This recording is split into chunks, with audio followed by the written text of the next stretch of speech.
Bree, don't delete this. Look, I know you hate me, but we were best friends once, and I need you to read this.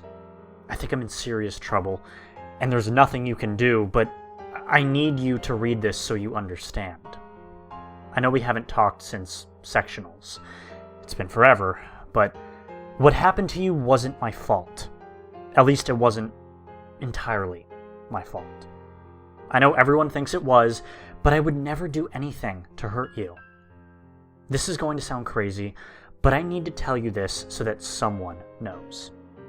It started when we were in the 8th grade. It was the night before the Crystal Classic competition. I was at home and I couldn't sleep because I was so nervous about competing. So I got on the computer, just sort of surfing the web and stuff, but I couldn't concentrate on anything.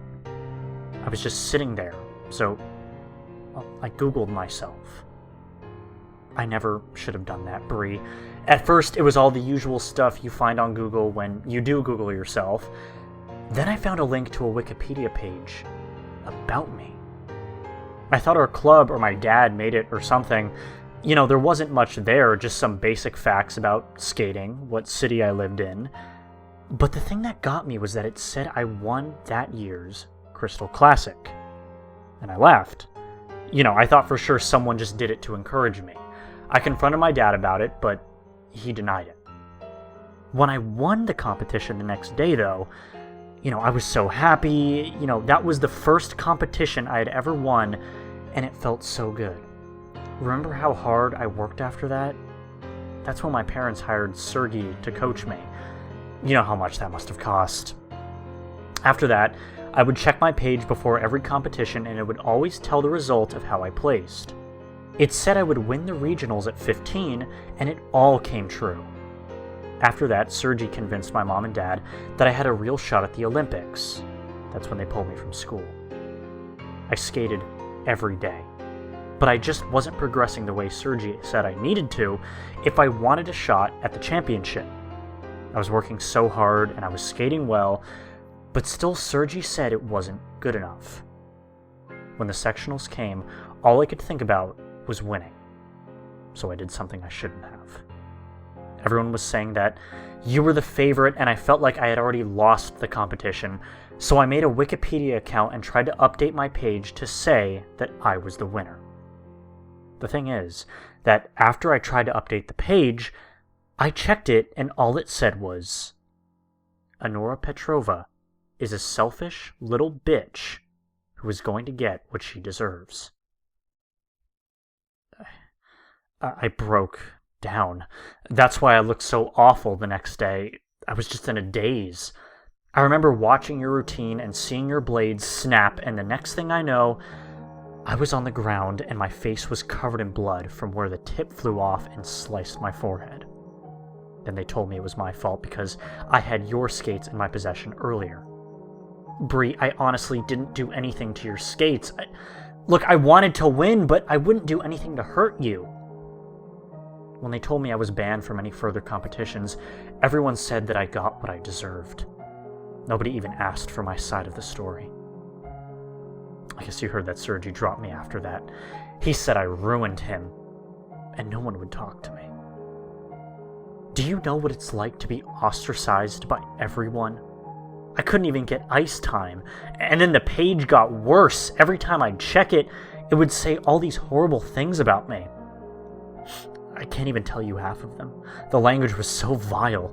I'd cry every time I read it, but I couldn't stop checking it. I knew I had to do something, so I made a complaint to Wikipedia.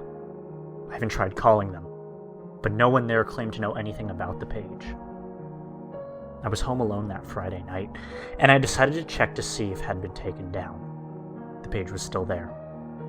Only this time, it said, Annora Petrova is a pathetic little orphan. I freaked. I kept calling my parents to warn them, but every time I'd call, all I would hear was this horrible laughter on the other end.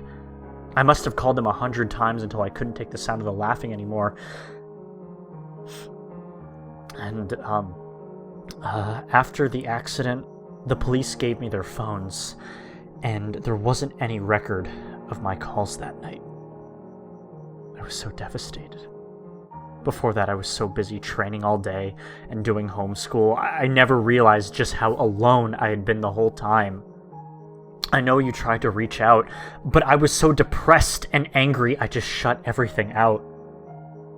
Once I turned 18 and got the settlement money from the court, I came to Switzerland. I got to reinvent myself. My skating actually took off. You know, it hasn't been a year, and I feel like everything that happened was so long ago. That's why I shouldn't have done it, Brie. I'm writing you now from an old hotel outside of Prague. I'm auditioning for the ice circus tomorrow.